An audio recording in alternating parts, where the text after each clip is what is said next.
Welcome to our Applied Math Colloquium. So we're very pleased to have Cecelia Diniz Behn here today. She's an assistant professor at the Colorado School of Mines in the math department. Actually, it's called Applied Math and Statistics. Sorry, Applied Math and Statistics. And she's also an adjunct assistant professor in the med school, University of Colorado Med School. So this theme of medicine and math that's been a recurring theme in her career. She has a PhD in math from BU, where she worked with Nancy Coppell, and also Emery Brown, who some of you will see in the spring. Emery Brown is giving us a talk in the spring. He's a doctor who also has a degree in statistics, so you're getting a theme here. But anyway, so Cecelia also did a postdoc at Harvard Medical School and University of Michigan. And her interests include things like the math modeling of metabolism, of sleep, and circadian rhythms. And so today we're going to hear about her work on napping in childhood and napping. We'll see it has to do with circle naps. But I also want to warn you, this is the time of peak sleep propensity. There's a mid-afternoon nap phase, which some of you will probably indulge in. So it'll be very self-referential during this talk, although it's not early childhood for most of you. Okay. So thank you for coming, Cecelia. Take it away. Okay. Thank you so much for inviting me. I'm honored to be here, especially for the first snowstorm of the year, an event. So as Steve said, I do also do some work in metabolism, and I'm not going to talk very much about that today, but I would be very interested in talking with people about that after if you have questions or if you want to know more about the kinds of things that I'm doing with that. So today I'm going to start off by giving you some motivation for what we're trying to do with this project. And then I want to start off by presenting a lot of the sort of approaches that we're taking here in the context of the two-process model, which is a model that's been developed, and it's sort of a simpler model, so it's a nice sort of example for the kinds of things that we're going to do. And then I'll talk about what we're doing in trying to understand the dynamics of a more physiologically-based model that describes different states of sleep and wake behavior, and in particular the role of REM sleep and what we think of as an importance of REM sleep in the system. And then I'll wrap up with some conclusions and a little bit of some of the implications that we think this work has for understanding sleep in early childhood. So one of the things that I really enjoy about studying sleep is that it's something that we all have experience with, we can all relate to. And so I know that you all know about sleep, and this is just giving you a little bit of a flavor for how sleep scientists might think about your sleep. So an interesting feature of human sleep is that it's very consolidated. So usually we sleep in this consolidated nighttime period. A lot of other animals are moving back and forth between different states of sleep and wake behavior over a period of time. And sleep includes these different stages. So rapid eye movement sleep, which is the state that's associated with lucid dreaming, as well as non-REM sleep. And here you can see, so this is called a hypnogram, and summarizes your behavior over the course of the night. And so here you see the person starting off with wakefulness and then going through these different stages of non-REM sleep, and then coming and having these periods of REM sleep. And an interesting feature of this REM sleep in humans is that it seems to be very cyclic. So there's this ultradian oscillation between non-REM and REM sleep. It usually happens approximately every 90 minutes. But as you can see here, there's a circadian component that sort of allows this propensity for REM sleep to increase in the later part of the night. So even though the cycle is somewhat conserved, you see the sort of duty cycle of REM sleep within that changes. Okay, but so we often are focusing on adult sleep, right? I'm talking about human sleep that's very consolidated and all of this. And sleep can look different if you look at different points across the lifespan.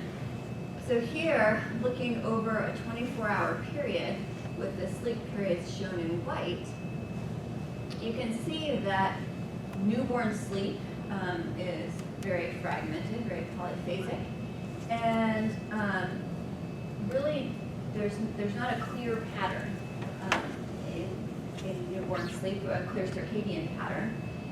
Then as children get a little bit older, then you see this sort of typical pattern where you have a nighttime sleep period and then a morning nap and an afternoon nap. And then essentially that morning nap is dropped, and so then through preschool you're having usually this afternoon nap.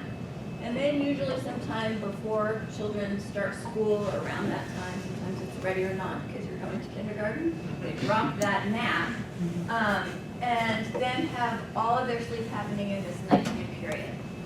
And so throughout grade school and into adolescence, there are ongoing changes in that sort of duration and timing of sleep, but typically it's all happening in that consolidated nighttime period.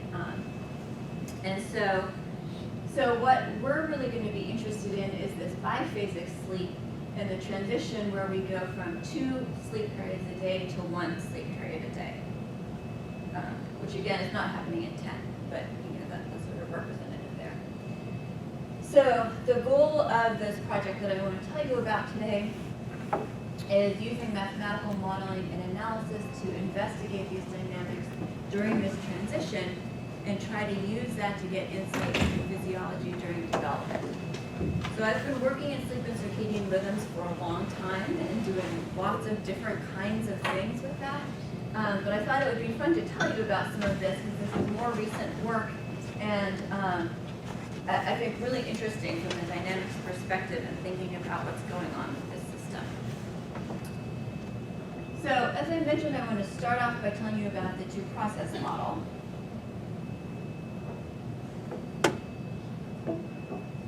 And this will just set the stage for what we want to think about later. So the 2-process model was developed in the early 80s by Behn and colleagues. And it really thinks about sleep timing as the interaction between 2 processes. So between circadian rhythm, so this is a propensity to sleep that's changing over the 24-hour day, and as a homeostatic sleep drive, which is a propensity to sleep that's increasing with time and prior wakefulness. And so we can basically conceptualize this as having these thresholds for transitions between wake and sleep given by a circadian process. And then the homeostatic process growing and decaying between these thresholds. So if we look at the equations, things are pretty simple here. We can write them as differential equations, but we can just go ahead and solve them and have our circadian rhythm represented by a sinusoid. And in some versions, people include higher harmonics. Here, we're just going to view it as a straight sine wave. But I'll just note these parameters. So this H0 plus and H0 minus are just constants. But here, these are setting the difference between the thresholds. So they're sort of specifying where the circadian drive is going to be. And then we have this exponential growth during wake and exponential decay during sleep. So, as a quick aside here, this is to remind me to try to demonstrate.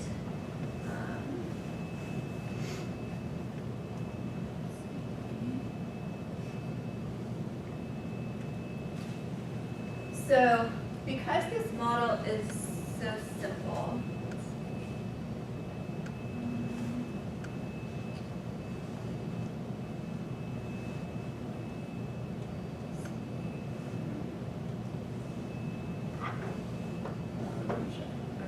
I'll try here. I'm cutting off the bottom here, but this gives you the idea. So because this model is so simple, we found that this is actually a great way to talk to people about mathematical modeling and give them some kind of understanding understanding for what it is in their own context. And so we developed this web-based simulator, Victoria Booth and I developed this web-based simulator of the two-process model. And so it's hosted here at Michigan. There's also a link to it from my website. And with this, you can kind of play around so you can see the equations. If you click here, you can see what the equations are and see how the parameters are defined. And then you have these sort of slider bars that control what's happening with the different parameters. So you can play around with your different parameters in this. And so you can see what I mean by viewing this as these two thresholds with just this exponential growth and decay. You can play around with the homeostatic parameters, which is something that we want to do. And then you can also play around. So here, this is just increasing the amount of time that you're looking at the simulation. You can play around with hours of sleep deprivation. So you can view sleep deprivation as allowing that homeostat to keep growing above the higher threshold, and then looking at your recovery sleep as the time of sleep following that. And so you can, I wanted to show you this so that you kind of get the flavor as we increase this. You can see, so my recovery sleep, the sleep deprivation is getting longer and longer, and the recovery sleep here is getting shorter, and then we have this sort of jump, right? Where we're jumping from here, just a length of recovery sleep, to suddenly now we can get all the way down and get a much longer recovery sleep. That's staying up till 8 a.m. or something? Yeah, so that, what is this, that 19 hours of sleep deprivation. So, yeah, so conceptually we can think about it, right? If we pull an all-nighter, then you get that circadian sort of promotion for wakefulness that sometimes helps you get through the morning, but then at some point you're going to crash. So that's something about your propensity for sleep. And if you pull the all-nighter and then you go right to sleep, you're not going to be able to sleep for a long period of time, right? Maybe you'll sleep for a little bit because you're really tired, but then usually you're going to wake up at some point soon after. So I just wanted to tell you about this as a resource. It's been really great for doing like various kinds of outreach things. Like I've done this a lot with high school students, and we've been working on developing some sort of materials to go along with this and have them be able to sort of simulate these sleep deprivation experiments and then play around with the parameters and try to simulate their own sleep schedules and those kinds of things. So I think it's nice for building intuition. Does it have chaotic solutions? It looked like you had a wild one that you passed through there. Does it go crazy for some parameters or no? Does it go crazy? It looked like you had something aperiodic. When you were just scanning there at the beginning, you got some aperiodic stuff. Well, that is an excellent question. And so, yes, that is where we're going with this talk. So you'll get a chance to see a lot of the different kinds of solutions that come with this as we go along here. It also appears that you're not using sine waves in the simulator. Right, the simulator is askew. Yeah. Yeah, and yeah, the exact equations are there in the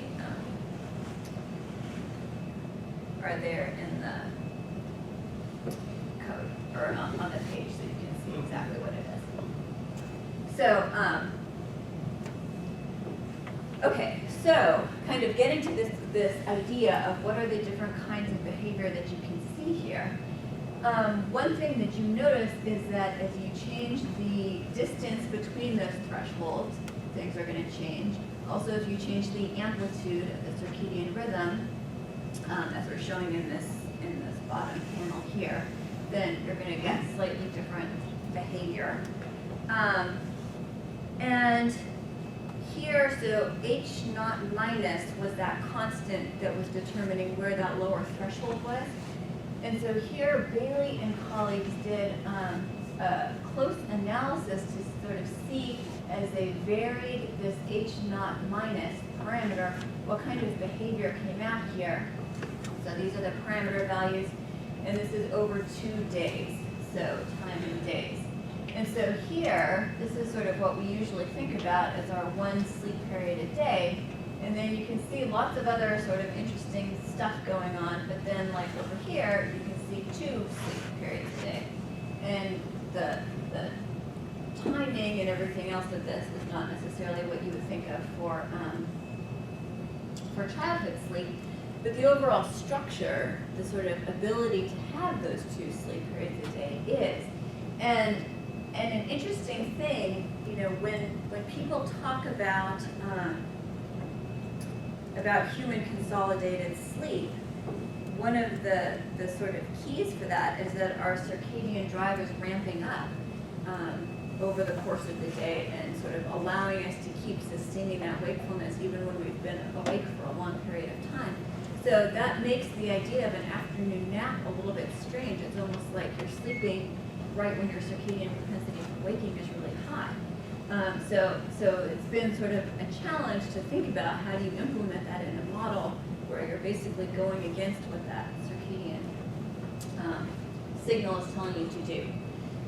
And so to try to get a handle on what they were observing in the simulations, they decided to apply this idea of a circle map. So circle maps have been applied to the 2-process model in the 90s. But they wanted to use the circle map here to do a more formal analysis. And so here this is showing the phase of sleep onset and then the phase of the next sleep onset, so that we have this, this sort of iterative description given by this map.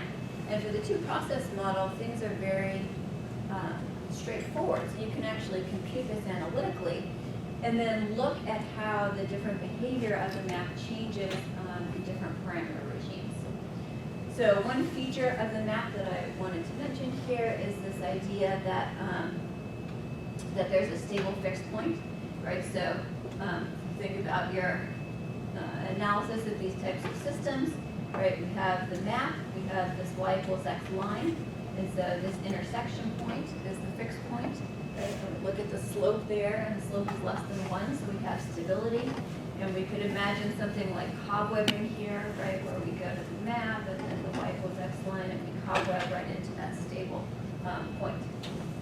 So, so we see that feature, and we have this nice monotonic behavior in the map. Now, in other parameter regimes that are still parameter regimes that you want to think about with the 2-process model, there's actually a gap in this map. So there's this vertical discontinuity, and this is showing for 3 different parameter values. So these are 3 different maps, but each one has this discontinuity. And what happens now is that as you vary some of these parameters, you're getting changes in the existence and the stability of your fixed points that are coming because of that discontinuity, right? So a lot of the sort of standard theory that's developed for these relates to continuous maps, but when you have discontinuities, you can have different types of bifurcations that come in. For example, a border collision bifurcation when you basically lose your fixed point because you're sort of falling off that intersection point. And with this, they observed that there are these period adding kinds of sequences in looking at the number of sleep episodes per day. So, so thinking about that kind of structure associated with these. Now, from what I showed you earlier, you can understand why there would be this vertical discontinuity in some of these parameter regimes. It's coming directly from this issue of the tangency. So here, if you're doing this transition between thresholds, then you, from this initial condition, there would be an increase, right, up during waking, and then you hit the upper threshold and then decrease. But if you move your initial condition a very small amount here, then eventually you're going to get to the point where you can have a tangency past here and then go all the way up here. So it's the analog of what we saw in the recovery sleep. And that gives you that vertical jump in the map, because at the one you know, you're kind of continuously, smoothly moving all along with this in terms of when your transition point is from this phase of sleep onset, and then you take a small change in sleep onset here, and you get the big jump in the MAC. So we can understand where it's coming from in that context. And so now that sort of motivates what we want to do now in this more physiological model. So as I mentioned, the two-process model has been very influential and really guided a lot of work in the sleep field in the way that people have thought about identifying these processes and how they can be different in different situations and stuff like that. But people have also been working on this from a physiological perspective. And so it seems like with the phenomenological model, there's only so much that you can do. You can't sort of think about how is this acting in the brain or how, you know, what's going on in the network structure. So there was an opening to develop these more physiologically-based models of sleep-wake regulation.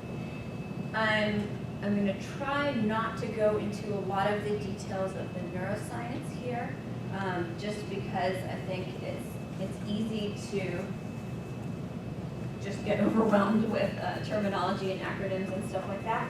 But I'm very happy to talk to you about it afterwards.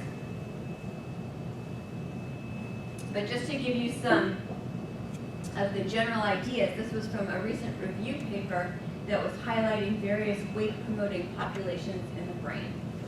And so a lot of mathematical neuroscience focuses on what's happening in cortical structures. But here, we're thinking more about sleep-wake regulation at the level of the brainstem and hypothalamus, where we have these distinct neuronal populations, and then we want to think about how do those neuronal populations talk to each other. So this is less about rhythms and details of spike timing, and more about population interactions and firing rates and this sort of the neurotransmitter milieu is kind of a way that people think about this sometimes, but it's basically like, what is your brain being bathed in, you know, the whole rest of your brain being bathed in from the different neurotransmitters and neuromodulators that are being released by these different populations. And a strength of this kind of approach is that it gives you actual insight into the physiology, allows you to integrate data that's collected on different scales, and it also allows you to generate these testable hypotheses. So from a lot of very detailed physiological work, we are able to extract this sort of schematic representation of different interactions. And again, depending on the question that you're trying to address, you can get at different levels of complexity here. Sometimes you might want to break up wake-promoting populations into multiple wake-promoting populations and think about microinjection experiments on one of them or something. But for today, I'm going to talk about sort of the simplest form of this, where we have wake-promoting populations, non-REM promoting population, and REM promoting populations, with the connectivity as indicated here, where the arrows are excitatory projections and the circles are inhibitory projections.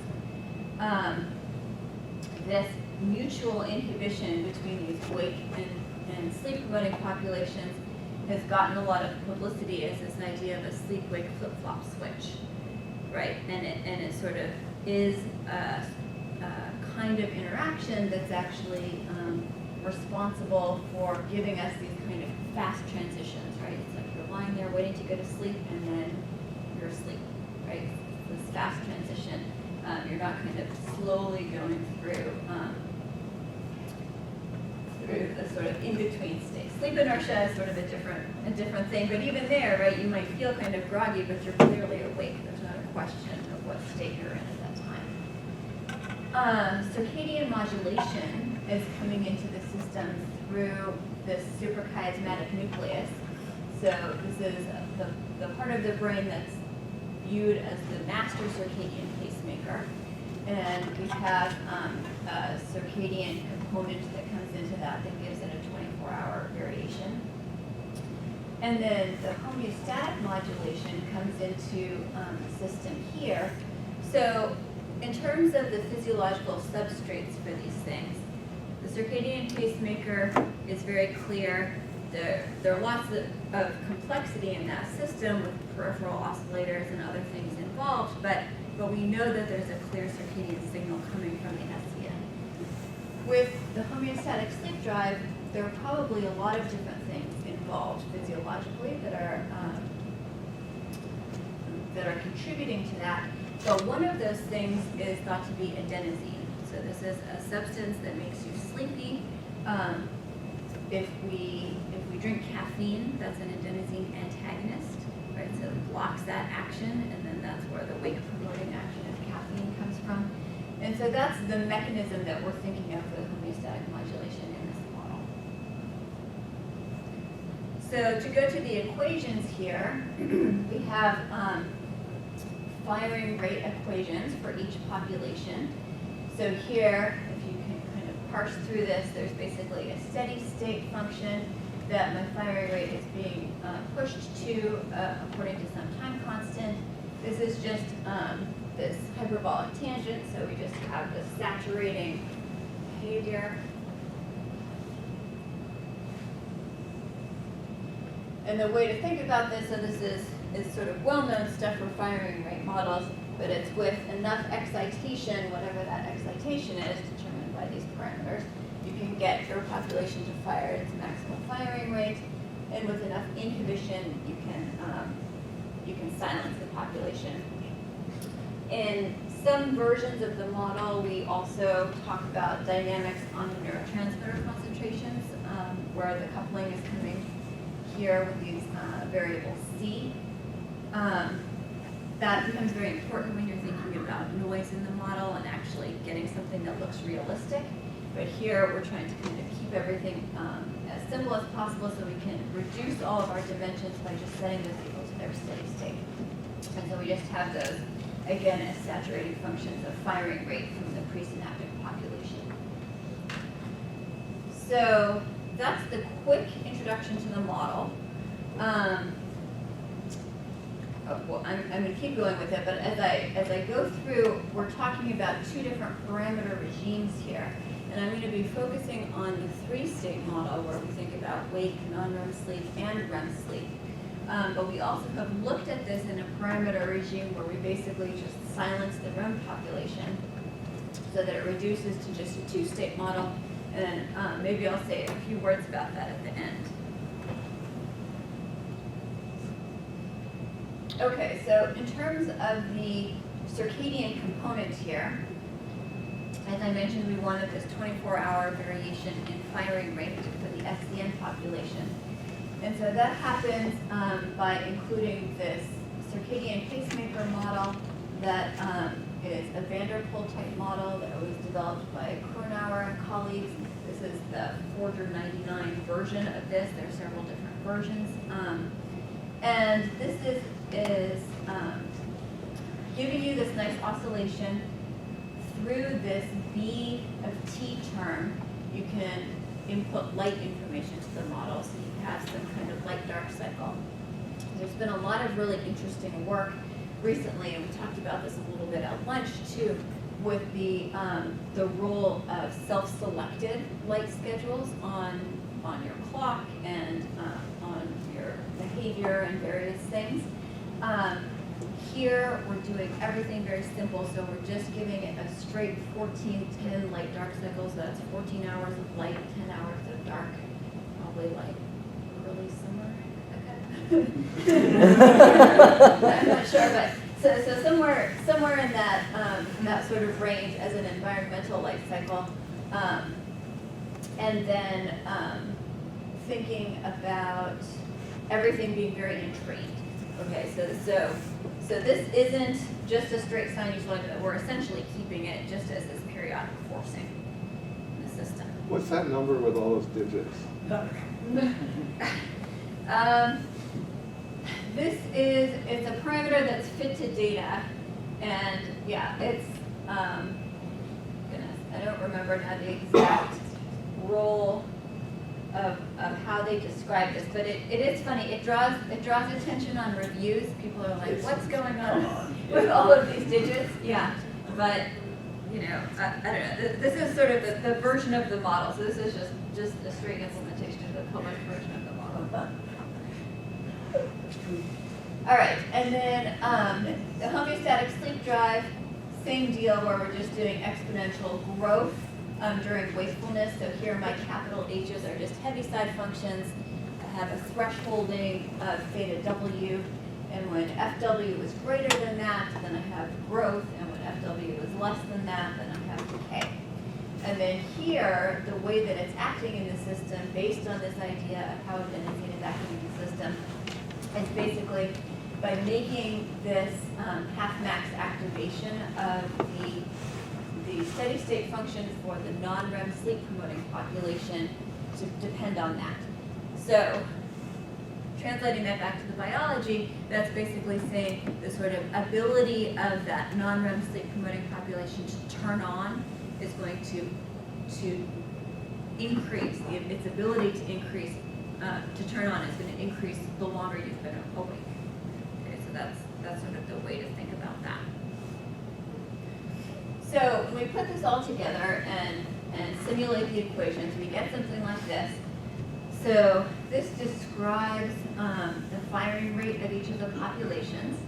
And we're thinking about these are populations that are causally involved in promoting their different states. And so we can just go through and score sleep-wake behavior off our time traces here, just as we would go in and score them in an EEG. We were doing this as an experiment in a person or an animal. And so, you know, then that makes it really nice because we feel like we can actually look at it at the sort of level of resolution that we're looking at the data on. And so here you see this sort of wake period, then a sleep period, and within that sleep period, these 4 different REM bouts in blue, and then back into wake. So we just have everything nice and periodic. Here's the firing rate of the SCN that's forcing that circadian modulation of the system, and here's the growth and the decay of the homeostat. And so what you can see is that these sort of key conceptual features of the two-process model are still here, but now they're just acting within this greater structure to sort of change the place and modulate the behavior of the rest of the network.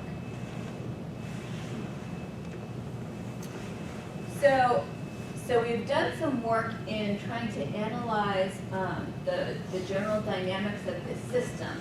So remember, it's a higher dimensional system, but if we kind of project this down into a place where we can visualize it, then we do have some different time scales going on. So typically, even though we're thinking about these firing rates as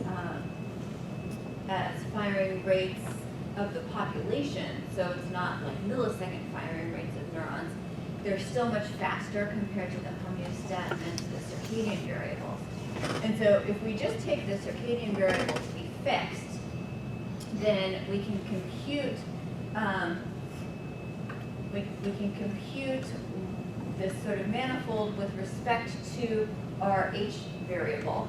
And so we see this Z-shaped curve where this top branch is a stable fixed point, and then here we have an unstable fixed point, and then the bottom branch is actually a branch of limit cycles. And then if you allow the circadian, if you look at this over the different ranges of the circadian parameters, you build this out into a surface so that this is this sort of Z-shaped sheet where at the bottom of the sheet is this unstable fixed points that's surrounded by the stable limit cycles. And so the sort of big picture dynamics, the idea that I want you to keep in mind here is that we have, as we vary H, we have this hysteresis loop kind of behavior that's jumping around this Z-shaped curve, but then when it jumps down here, it goes into a limit cycle, and then it limit cycles back here until it jumps back up to the stable branch. So the idea of H, just to make, I think we all got it, but just let me make sure I got it. as I stay awake, I'm building up age. Mm-hmm. And then when my age gets too high, I go to sleep. Exactly. So you'd be up here. This is the awake population. So when its firing rate is high, you're awake, and your age is building up, and it's building up. And then at the sort of interaction of where this saddle node is happening with respect to your H value and your circadian time, you're going to fall off the edge of it and go to sleep.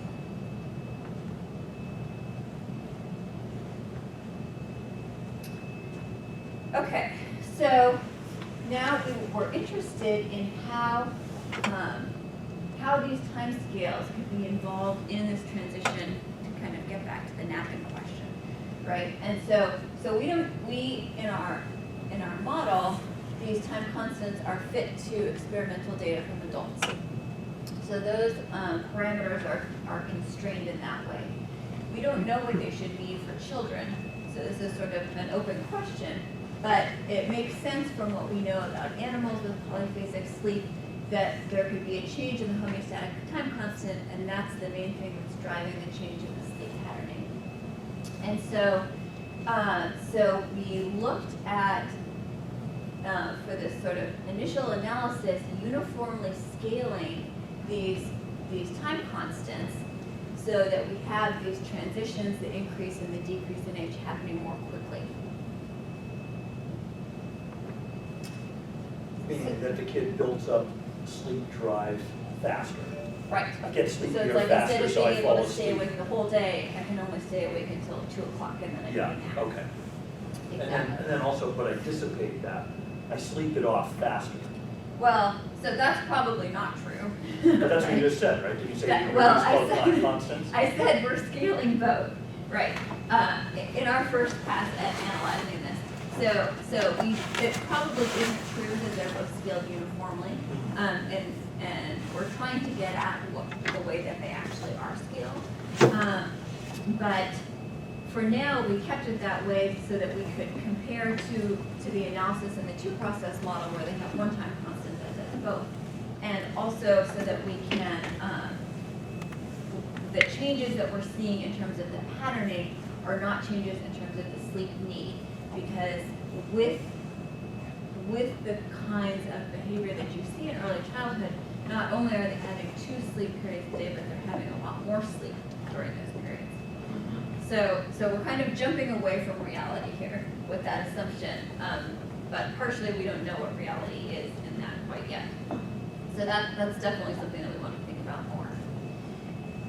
So here, starting at this bottom panel, I'm just showing you some time traces for some different values of chi as they decrease.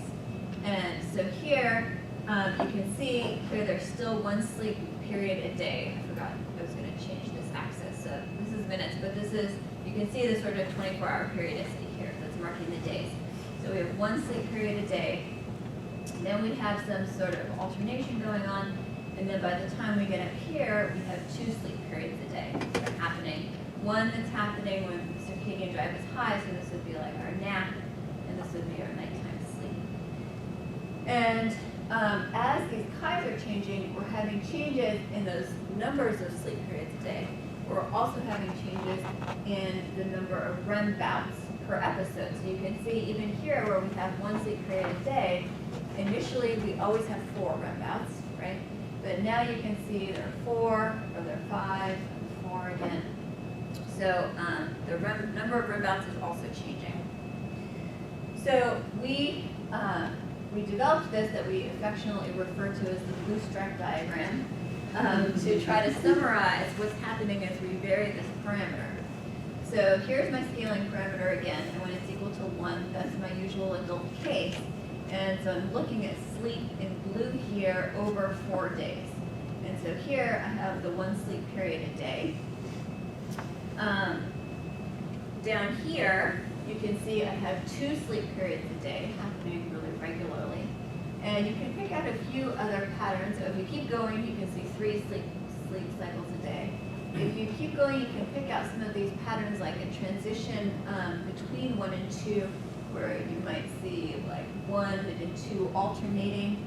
But there's also some of this other stuff going on in the transition. And that sort of other stuff going in the transition was something that we were interested in trying to understand dynamically. Are these all uniform sleep sections of when you have 4 per day, they're all the same length? Yes. So, well, okay, that's a good question. In the adult case, yes, for the fixed parameters, we'll see that actually does change as you change chi. So to jump into the transition, what's going on in those transition regions, we wanted to try to use the same kind of map approach here.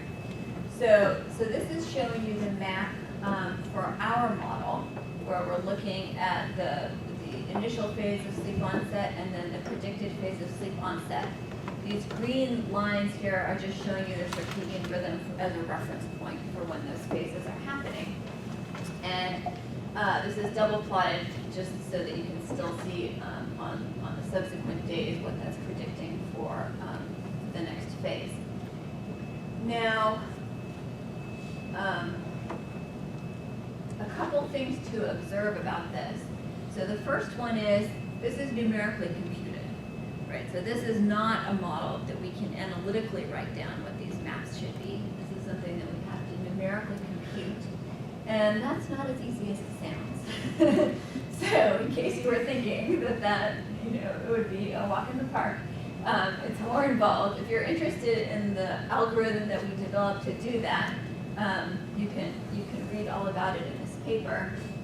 The sort of key point of this was really getting the appropriate initial conditions, because you really need to be at a place that all of the initial conditions of all of your parameters are associated with the sleep onset at this phase.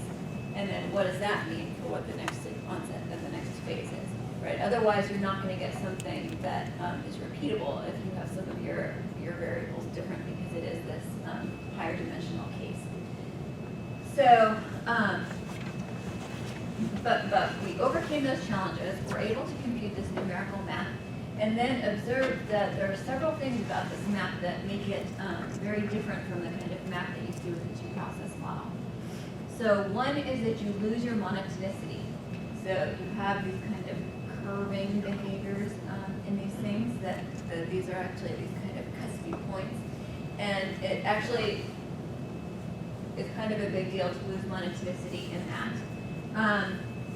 The other thing is that you see a lot more of these gaps, right? And so one of them, the sort of big one, you can really think about as being analogous to the gap that we see in the two-process model map, but these sort of smaller gaps between these different branches are actually involved in a sort of discretization that happens as a result of the limit cycle of the non-rem alternation.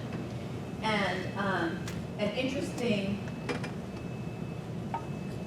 consequence of that is that along this branch, fixed points along this branch will all have the same number of REM bouts. And then fixed points along these other branches will have the same number of REM bouts, but different from a distinct branch. Okay, so that's an important feature of these things. Okay, so as we decrease chi here, we can see that the stable fixed point is lost. And this is a place where we're still seeing one sleep episode per day, but now it may not be exactly the same length of that sleep episode, because the phase of the sleep onset is actually varying. You don't have a single stable phase when it's happening. And those sleep episodes contain different numbers of REM bouts. And then as we keep decreasing things, we can see, so now this is a regime where our patterning is alternating between 1 and 2 sleep episodes per day. Basically, we're not doing anything or seeing anything in the map that's making us think that the fixed point is going to be reestablished. And when we get down to chi below 0.58, we have 2 sleep episodes happening each day. I indicated the phases of those sleep onsets in these red dots. And so now these red dots, you can kind of cobweb through and see how this is working. They participate in a 2 cycle. right? And they're at the phases that are associated with the nap and the nighttime sleep periods. And so when you have a 2-cycle, you have to look at your second iterative map, right, to try to see what's going on. And so we did, and we see here in the light green dots that we have that 2-cycle that we found with the nap and the nighttime sleep. But we also have these dark green dots that are associated with another 2-cycle. And that 2-cycle is associated with a 2-phase kind of sleep, where you're having some sleep early in the evening and some other sleep later in the evening, or over the dark period, I guess.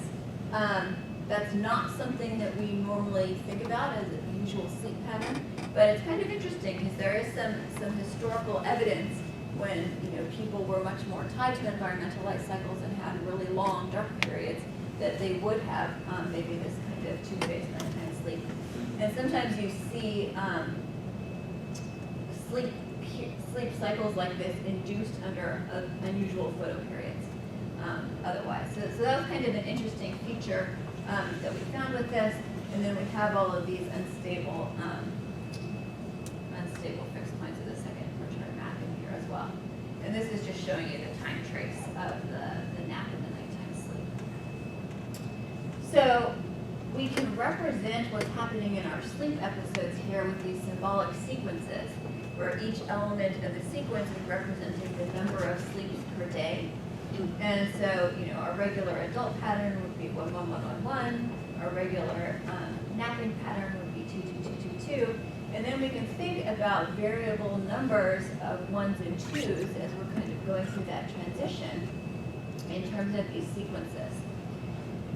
And so, using that, then for the sequence, we can define a row that's similar to the kind of rotation numbers that people have introduced previously with circle maps. And for us, this row is the number of sleep cycles divided by the number of days. So if I had my straight alternation here between 1 and 2 per day, then I would get the row of 3 halves. Now, again, we're doing this numerically, so we have an algorithm to find the pattern and then compute the row.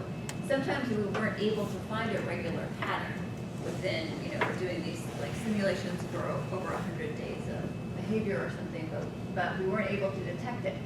And that could be because it's a quasi-periodic pattern. It could be just because it's a higher order pattern that we weren't able to detect. But in the cases when we weren't able to detect a stable pattern for chi, we approximated it just by taking the total number of sleep cycles over those 100 days divided by 100 days. And what we find is that as chi decreases, that row is increasing mostly monotonically. So you'll see in a minute what I mean by mostly monotonically. And it generates this devil's staircase-like structure. So devil's staircase would be a continuous monotonically increasing function that's constant locally almost everywhere. And it's associated with a period adding bifurcation. And so this shows you that row, the number of sleep cycles per day, as a function of the scaling parameter. So down here, this is plotted right on the axis, but this is the sort of range in chi when I have 1 sleep cycle a day. And then down here is the range where I have 2 per day. And then in between, I have these different numbers. So, at 3 halves, I have the 1, 2 alternation, and then other kinds of patterns. And you can see, so consistent with other things that have been described in the period adding literature, we have this kind of varied sequence between these different successive points. And we see this, you can kind of see what I mean now by the sort of generally monotonic. So things are increasing. And the red dots are denoting those places where we had to approximate row. The black dots are the places where we were able to actually detect the pattern. And you can see for the most part, those rows are kind of lying right where we would expect between different black dots. But the interesting thing that kind of gives you pause in what you would normally expect to see with a double staircase-like thing are these gaps in the steps. So like this is a step, it has an interval, associated interval in chi that has a 1-1-2 pattern. And over here is another interval in chi that has a 1-1-2 pattern. And in between, it's hard to see, but there are actually black dots down there. So it's not just that we weren't able to compute it and we have some red dots that have some error, but it's that we found regular patterns that have different values of rho. And so this comes to the possibility of bistability in the system, which we already know about, because we already saw that in that 2 cycle that we have bistability in the system. But it also comes to this sort of question about what's causing that, what would be giving us a different pattern within the different ranges of chi. And this comes back to the idea of REM sleep. So here, as I focus on changing chi, but over an interval where I always have 1 sleep period a day, I actually can see the number of REM bouts changing, where here I have a 4-4-5, and then here I have a 4-5-4-5 alternating, and then here I have a 5-5-4. So I'm getting this same sort of transition, and so we use this notation to kind of give us the same sort of symbolic representation for 1 sleep period with however many REM bouts it has. And so just to show you how the map is changing over this period of time, we have, this is reminding you what our original map looked like with this fixed point on the branch where we have 4 REM bouts. And now, as we start to go through this bifurcation, you can see these phases of sleep onset. So this is 2 on the 4 branch and 1 on the 5 branch, and that's the 4-4-5 pattern. And then zooming in on this, you can see what that cusp is really looking like. And here, there is a discontinuity in this. So this isn't a saddle node bifurcation when you lose it, it's a border collision. And then as you continue to decrease your chi, so now we have the 1 point on the 4 and 1 on the 5, so we're alternating between the 5-4 pattern, and then here we have the 5-5-4 with the 2 intersection points here. And so this just sort of quickly summarizes what we're seeing. We can define a sort of analogous rotation number idea in REM bouts. And the sort of key idea is that what we're seeing here is happening when our fixed point loses stability, right? Because of that cuspy behavior, we're going to lose stability before it loses existence. And so this shows you the sort of summary of what's happening in the REM bouts as we go from 4 down here and then are increasing. So it's a little bit messier, it's a little bit harder to detect these patterns. And you also see that we never actually get to 5. So the change in the greater sleep cycles is happening before this actually gets to 5. But it gives you this really interesting representation of the system, because now we're thinking about the ultradian dynamics that are coming from this non-REM alternation are really happening within the greater transition that's happening in the sleep-wake behavior, and interacting with them in a very interesting way. And so when we think back to that break in the step, one of those intervals in the step was associated with 1 sleep period a day, or however many sleep periods a day, with a certain number of REM bouts, and the other interval had different numbers of REM bouts. So they're different, right? In our metric, because the REM sleep is changing those phases, it's well defined in the way that we've described it, but there's some variability in the kinds of patterns that you can see with that possibility. And we can understand that in terms of this REM sleep. This is just highlighting what some of those patterns look like. Okay, so to wrap up, there's been this previous work that establishes the border collision bifurcations in the 2-process model, and we found some good evidence for the border collision bifurcation playing a similar role in our more physiologically based 3-state model. But in hours, this bifurcation in the number of REM bouts interacts with the bifurcation in the number of sleep cycles per day.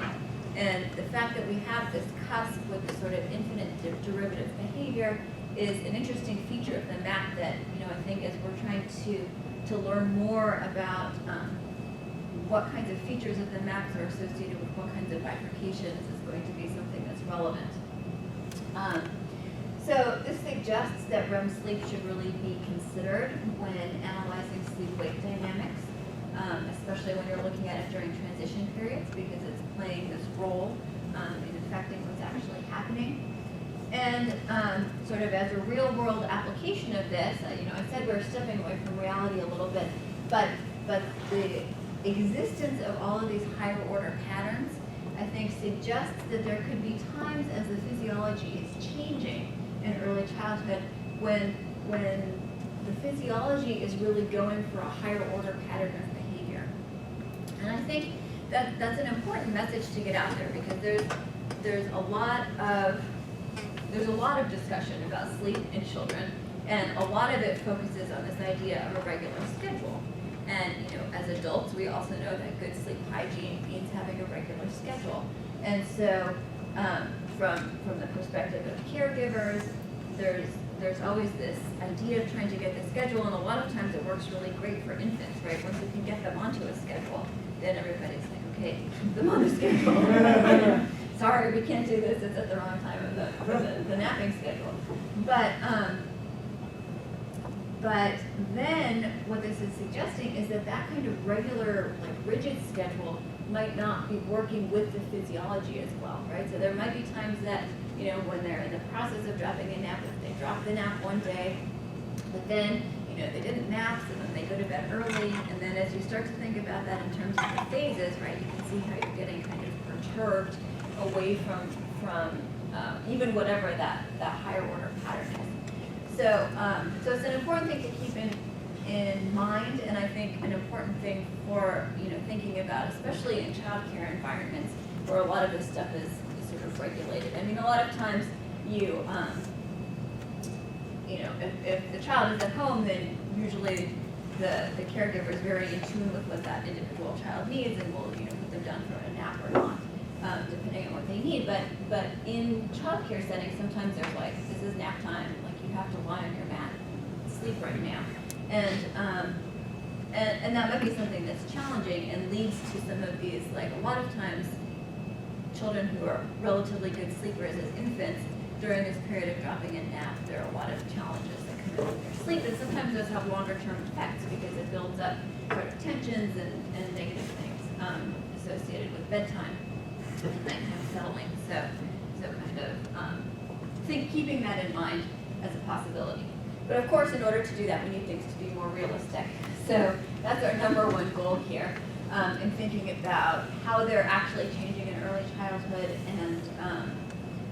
and how what we could do to use this idea to predict changes in physiology. So again, because we don't think the homeostatic sleep diet is the only thing, if we can constrain that better, then we can look at these other questions as well. And then from a more theoretical perspective, to think about what the properties of different sleep-wake models are to give rise to the period adding versus period incrementing bifurcations. And I didn't have time to tell you about the period adding, but we found, or the period incrementing, but we found some evidence for that in our two-state model. So everything I told you about is joint work with Victoria Booth. And I'd also like to acknowledge my collaborator, Monique Bourgeois, who studies sleep in early childhood and has developed some really amazing ways to be able to do these experiments and work with preschool children. And then Victoria's graduate student, Ishmael, who was involved in developing the algorithm that we could compute the maps. And my graduate student, Kelsey Klombach, who was involved in our bifurcation analysis. And Victoria's postdoc, Sophia, who is currently working on using some of these ideas to look at sleep in adults who have features of long or short sleeping. So thanks, I'm happy to take any questions.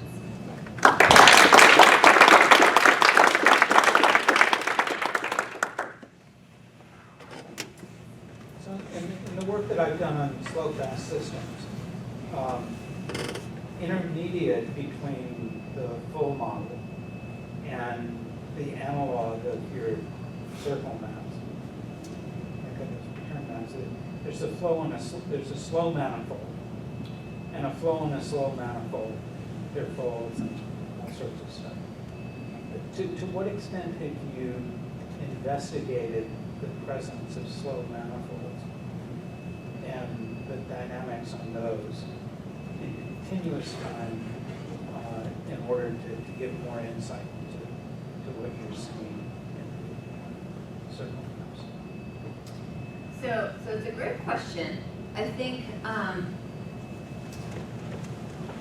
we have thought about this, and we've computed these sort of structures, as I showed with like our Z-shaped bifurcation diagrams, and what that sheet looks like as variables change.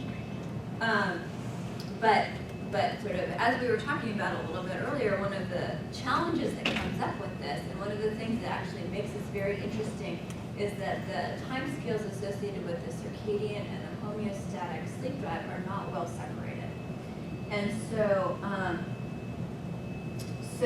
it's definitely playing a role in the dynamics that we see in the model overall, and it's a really interesting feature because it's something that you only see in human sleep. In animal sleep, right, this is an issue because typically the homeostatic time constants are faster, and so they're always faster. And so you don't get into this place where they're kind of, sort of interacting with the circadian time constants. So I think we've started to scratch the surface of that, but I think there's still a lot of work to be done in really understanding the dynamics there.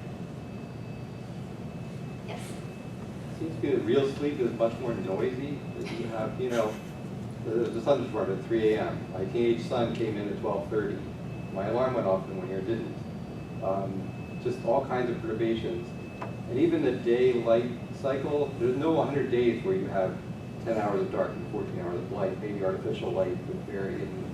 But even that's a variable. I mean, there's just a myriad of perturbations to the system, such that it seems like a very extremely regular periodic system is not the model that I would choose for at least my life. I don't know, maybe others could keep on such a regular line that I do. But can you account for this? I mean, have you looked into how you would model that? Yeah, exactly. So humans are another story, right? Because we have a lot of control over what we're doing with our light schedules and with our daily lives and challenges. Sometimes you have jet lag, or sometimes you need to stay up late and get a grant in or whatever. So you have those other things that are all influencing what's happening. I would say that it's easier to look at something like that in an animal model where you're able to control a lot more features of the system. So we've done most of our analysis along those lines in rodents, looking mostly in mice.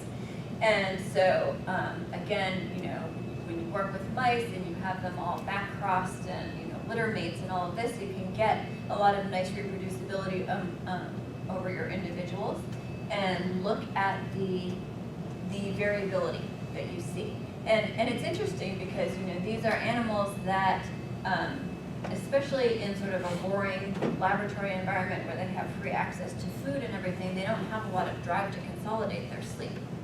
So they're really coming in and out of sleep a lot, and so you see that as very noisy. And so we definitely have looked at that. So when I alluded to some of these more complicated versions of the model, these are our versions of the model where we include various kinds of noise elements in it, and where we think about the neurotransmitter dynamics as playing a role, so that every time you have, say, a transition to sleep, it may not be a full transition to sleep. And we've done some interesting analysis. So there was some really interesting work that showed that the distribution of these, like if you think about some consolidated epochs, some number of epochs of sleep. So over 24 hours, if you look at all of the bouts of wakefulness and all of the bouts of sleep that the mouse is experiencing, and you look at it over multiple days or pool multiple mice, you see that they actually have different distributions. And there was some interesting discussion. So the sleep stuff looks pretty exponential, But the wake stuff, people were talking about the wake bouts looking more power law and trying to think about what are the features that could explain that. So we did some detailed analysis thinking about the kinds of where physiological noise would come into the system and how that could give you the kinds of distributions that you're seeing and how the distribution changes overall when you include those things in the system, and found that you can definitely account for that, and you can really think about it even more as like a multi-exponential than a power law. I mean, of course we knew it wasn't really a power law, right? We're looking at it with finite data, but I think you can look at that that term or that behavior in that way. So absolutely, this is the sort of the stylized version. But I think that there is evidence that these networks do have some sort of regular pattern that they want to be in. And from a modeling perspective, it gives you a really interesting constraint on your system because the physiology is not changing that dramatically.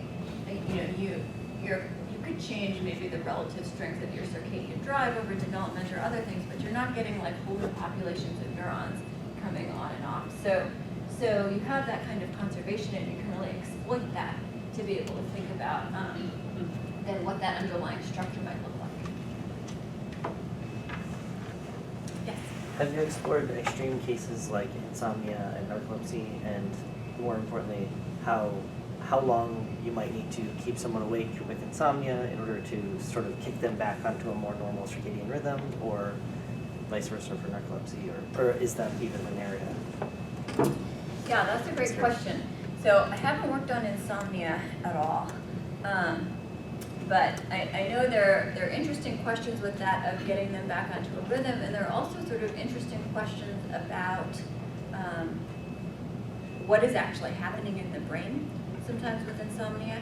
A lot of times people's perception of how they slept, or if they slept when they have insomnia, doesn't necessarily correlate with what you might measure if you had EEG on them and you were watching them sleep.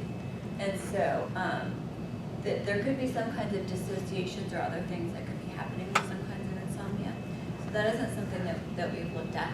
But narcolepsy is one that I've worked on a lot, and that actually is great from a mathematical perspective because it's a population of neurons that's just in one place in the lateral hypothalamus, and so you can really think about it as a sort of binary, do I have this population on board or not? And these are the orexin hypocretin neurons, and they really act to coordinate activity among your various wake-promoting populations.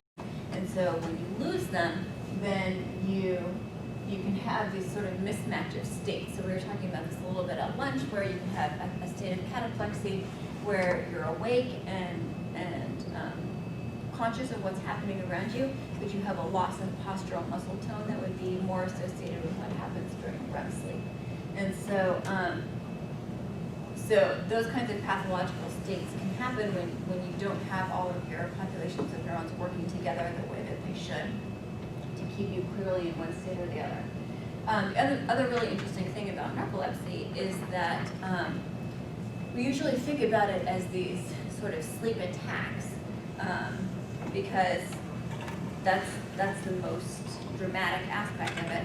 But really you can think about it more as a question of consolidation because people with narcolepsy often have disturbed sleep as well.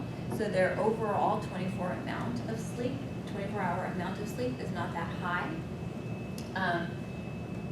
Not distinguishable from normal except maybe during the early onset of the disease. But the sort of organization of it is very different. And so then from a mathematical perspective, you can think about that as, you're somehow changing your system, and so how you're changing your system. It's this particular population of neurons is dying, and so how does that change the overall dynamics? And then, with that, you have the sort of idea that maybe there are ways that you could push on the system in some other way. You can't necessarily recover those neurons, but could you get a drug that does something else that's going to allow you to stabilize the system again?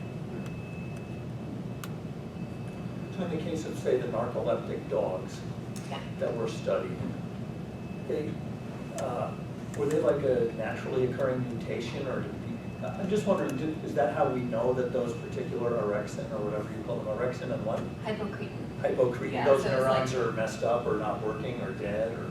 Yeah, so there were two different groups that discovered them at the same time. So one called them the orexins and one called them the hypocretins. Uh-huh. And so now they both get both names. Oh, okay. So that's where they're They're from the same orexins. neurons. But yeah, same neurons. Oh, okay. So they're the same neurons, the same peptides.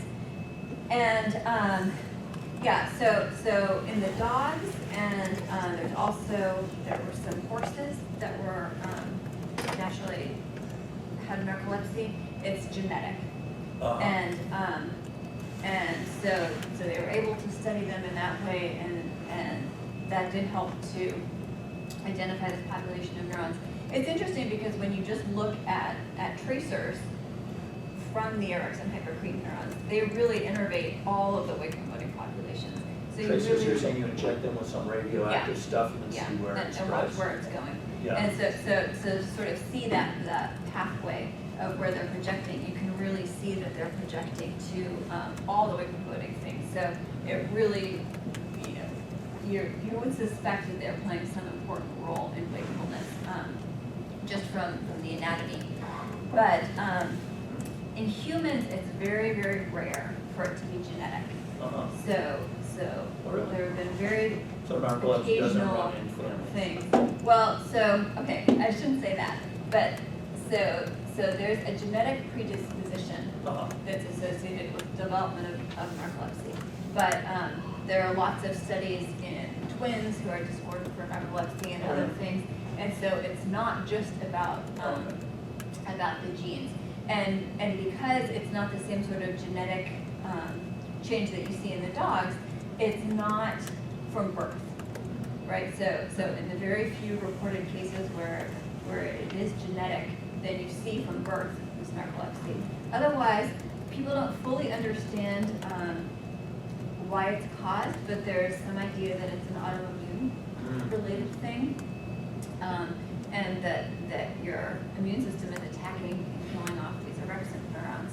And so there's a lot of interesting work right now trying to think about early intervention, especially in pediatric narcolepsy, to see if you were able to detect these changes. But it's kind of hard, right? Because you have to have significant neuron loss where you start to see the changes, and then you have to like get them diagnosed and be like trying to do whatever your intervention is. So there's sort of some evidence that it might be helpful and that it gives you a milder form, you end up with a milder form of the disease. But there's a lot of variability in that, so it's hard to say yet what's going on with those therapies.